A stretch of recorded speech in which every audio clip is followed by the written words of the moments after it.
जय श्री राम दोस्तों, आपका स्वागत है सीजीपीटी के सॉल्व न्यू वीडियो में। दोस्तों, वीडियो स्टार्ट करने से पहले सभी से आग्रह है कि जिन लोगों ने मॉक टेस्ट दिया और उन लोगों का अगर नंबर आपके 40 से कम है तो प्लीज़ पढ़ना चालू कर दो, नहीं तो आपके मम्मी पापा ना ये बोल रहे होंगे। इस लल्लू लाल पे तो बिना मतलब ही पैसे वेस्ट कर रहे हैं। बस बंद।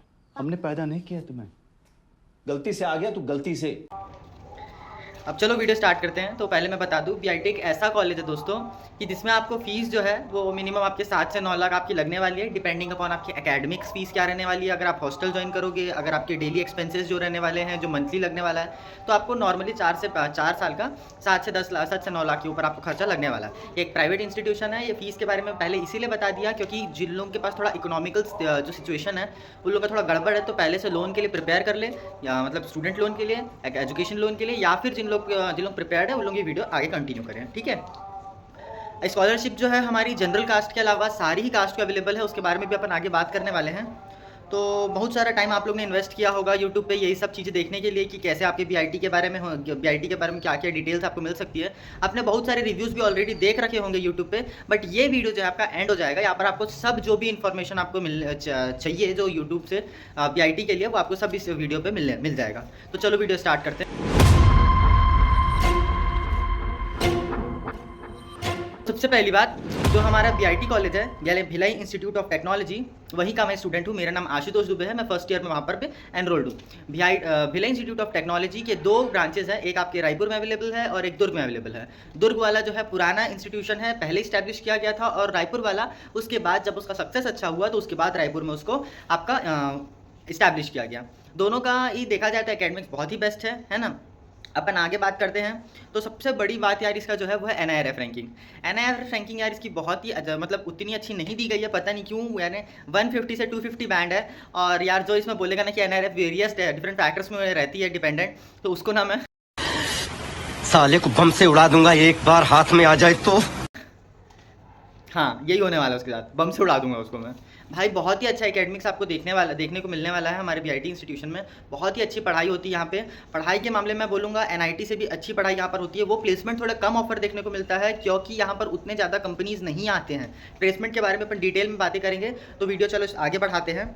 बाकी आपको एनआरएफ में बोलूँ तो बहुत अच्छा मिलना चाहिए, डिजर्व करता है अच्छा कॉलेज, क्योंकि यहाँ पर एक स्मार्ट मैन्युफैक्चरिंग यानी आइडियल लैब है हमारे कॉलेज में, जो कि पूरे छत्तीसगढ़ में कोई भी कॉलेज में अवेलेबल नहीं है। यानी कि स्मार्ट मैन्युफैक्चरिंग, आपको 3D प्रिंटर हो, लेज़र कटिंग हो, ये सारी फीचर्स के आपको फर्स्ट ईयर में ही आपको प्रैक्टिस कराया जाता है ये कैसे काम करता है। बाकी जितने भी आइडियल लैब में दूसरी चीज़ें होती है वो तो सारी अवेलेबल है ही है। यानी कि बहुत ही प्रैक्टिकल चीज़ें हमारे कॉलेज में आपको देखने को मिलने ही वाला है, ठीक है।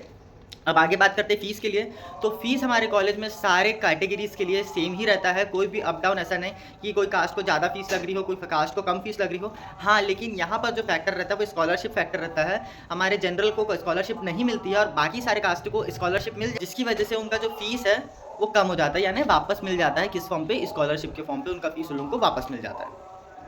आगे बात करें तो अगर आप मोड ऑफ एडमिशन की बात करो तो यहाँ पर एडमिशन सिर्फ सीजीपीटी के माध्यम से होता है। लेकिन जब काउंसलिंग की बारी आती है तो यहाँ के जो काउंसलर्स रहते हैं वो सीधा, भाई तेरे पास पैसा है, आजा आजा तेरे को सीएससी दे रहा हूँ, भाई तेरे पास पैसा है, आजा आजा तेरे को सीएससी दे रहा हूँ, तेरे पास भी पैसा है, आजा तेरे को भी सीएससी दे रहा हूँ। और जब आप इनसे बात करोगे सीट्स के लिए तो सीट्स अवेलेबल नहीं है ये बोलेंगे सीएससी कोर की। लेकिन जब काउंसलिंग की बारी आती है तो मैनेजमेंट कोटा यानी एमक्यू कोटा से या फिर आईक्यू कोटा यानी इंस्टीट्यूट लेवल कोटा से इन लोग सीएससी की सीट आपको पैसे पे दे देते हैं। लेकिन ये तभी हो पाता है जब आप फर्स्ट राउंड से पहले जाओगे सीजीपीटी के काउंसलिंग के बाद अगर आप जाओगे तो सारी से ज़्यादा सीट्स ऑक्यूपाइड रहती है। और अगर सीट्स मिलती भी हैं तो उनका रेट जो रहता है बिट हाई रह जाता है, यानी कि रेट मतलब जो सीट के रेट होते हैं वो बढ़ जाते हैं। इसलिए अगर आपको एमक्यू कोटा, अगर आपको पता है कि आपका सिलेक्शन नहीं होने वाला और अगर आप पैसे वाले हो, अगर आपको एमक्यू कोटा से जाना है तो आप मैं प्रेफर करूँगा कि काउंसलिंग के पहले यानी फर्स्ट राउंड के पहले आप कॉलेज विजिट कर लीजिए एक बार, या फिर दूसरे जो आपके वो होते हैं ना काउंसलर्स, उनसे आप दलाल लोग से बात कर लो तो आपको कॉलेज में सीएससी कोर की आपकी सीट आसानी से मिल जाएगी। अब बात किया जाए तो यहाँ पर सीट मैट्रिक्स की, तो सीट मैट्रिक्स के लिए यहाँ पे डिफरेंट ब्रांचेस जैसे आप देख सकते हो, मैं दिखा रहा हूँ। यहाँ पे आपको कंप्यूटर साइंस मिलेगा, कंप्यूटर साइंस के साथ इसकी 2 स्पेशलाइजेशन मिलेंगी।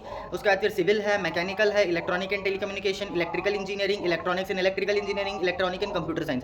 और सारे की सीट जो है जैसे कि सीएससी की 120, स्पेशलाइजेशन की 160 दोनों की है। उसके बाद सिविल की 120, मैकेनिकल की 60, ट्रिपल ई की 60, ईटीसी की 60, डबल ई की 60 और ईटीसी की भी 60 सीट्स आपको अवेलेबल मिलती ही है।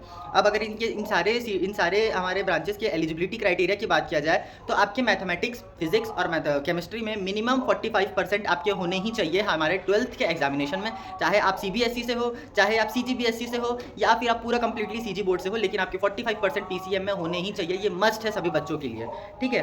प्लेसमेंट की बात करते हैं अपन। प्लेसमेंट से पहले कट ऑफ की बात कर लेते हैं, कौन कौन से कैटेगरी का कैसा कैसा कट ऑफ रहता है। तो सबसे पहले बात करते हैं सिविल का। तो सिविल के लिए सब मैं मतलब सेफर साइड वाले कट ऑफ बता रहा हूँ, जनरल वालों के लिए रहते हैं। अगर आप इतना ले आओगे तो बाकी कास्ट वालों को आपको दिक्कत नहीं होगा, यानी इतना नंबर मिनिमम आप स्कोर कर ही लेना अपने एग्जामिनेशन में।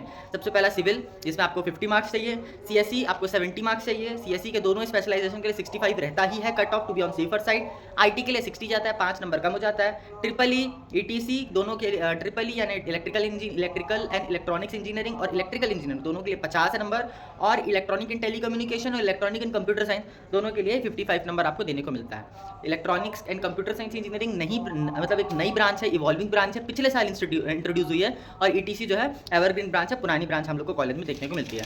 अब प्लेसमेंट की बात किया जाए तो प्लेसमेंट तो बहुत ही अच्छा देखने को मिलता है हमारे छत्तीसगढ़ में बाकी दूसरे प्राइवेट कॉलेजेस के रिस्पेक्ट में। तो एवरेज पैकेज जो देखा जाए तो यहाँ पे 4.5 लाख का देखने को मिलता है। हाईएस्ट पैकेज पिछले साल जो है 20 LPA का था, और जो कि हम लोग को एक अच्छी कंपनी जिसका नाम है, जो सबको जानते हैं, उसका नाम है गूगल से एक जन भैया थे हमारे सीनियर सर, उनको 20 लाख का हम लोग को प्लेसमेंट देखने को मिला है। लेकिन सबको बता दूं ये जो प्लेसमेंट है ये टोटली ऑफ कैंपस प्लेसमेंट था। कंपनी कोई भी गूगल नाम की BIT इंस्टीट्यूट में विजिट नहीं करती है ना। दूसरी कंपनीज रहती है, TCS हमेशा मास रिक्रूटर के रूप में आती ही है, और भी दूसरी कोर कंपनीज है, वो सारी कंपनीज, आदित्य बिरला जैसी कंपनीज हमारे कॉलेज में आती है। लेकिन ये सब कोर ब्रांचेस के लिए आती है, यानी कि मैकेनिकल, सिविल और हमारे इलेक्ट्रिकल ब्रांचेस के लिए ये सारी कंपनीज हमारे कॉलेज में विजिट करती है। बाकी IT कंपनी के लिए हमेशा मास रिक्रूटर्स रहते हैं। अगर आपको अच्छी मेहनत करोगे तो आपको दूसरी ब्रांचेस ऑफर हो सकती हैं, किसमें, ऑफ कैंपस में। इसलिए अगर आपको मेहनत करके अच्छी प्लेसमेंट उठाना है, यानी ड्रीम पैकेज आपकी, यानी कि 10 से 15 LPA वाले पैकेजेस उठाना है, तो आपको अभी से मेहनत करके 9 में अपना CGPA मेंटेन करना पड़ेगा ही, तभी आप लोग को अच्छे से अच्छा यहाँ पे आपको डेडिकेशन मुन्ना भैया वाली लगेगी ही लगेगी।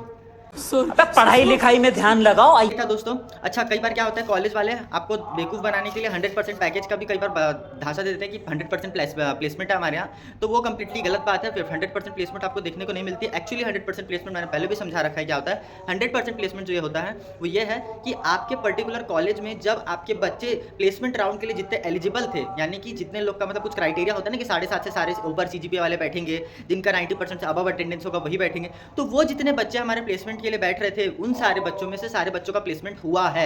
या इसका मतलब ये नहीं कि जितने बच्चे एनरोल्ड थे 4th ईयर में यानी फाइनल ईयर में, वो सारे के सारे बच्चों का 100% प्लेसमेंट होगा। यार 100% प्लेसमेंट तो ना कई सारे IITs में, कई सारे IITs नहीं, बहुत मतलब सारे IITs में नहीं होता 100% प्लेसमेंट। कुछ बच्चे होते हैं जो मतलब मास्टर्स के लिए प्रिपेयर करते हैं, यानी कि बैचलर के बाद MTech कर लेते हैं। कुछ बच्चे ऐसे होते हैं जो इंटरेस्ट ही नहीं होते, कई सिविल सर्विसेज करते हैं, कई एलिजिबल नहीं होते।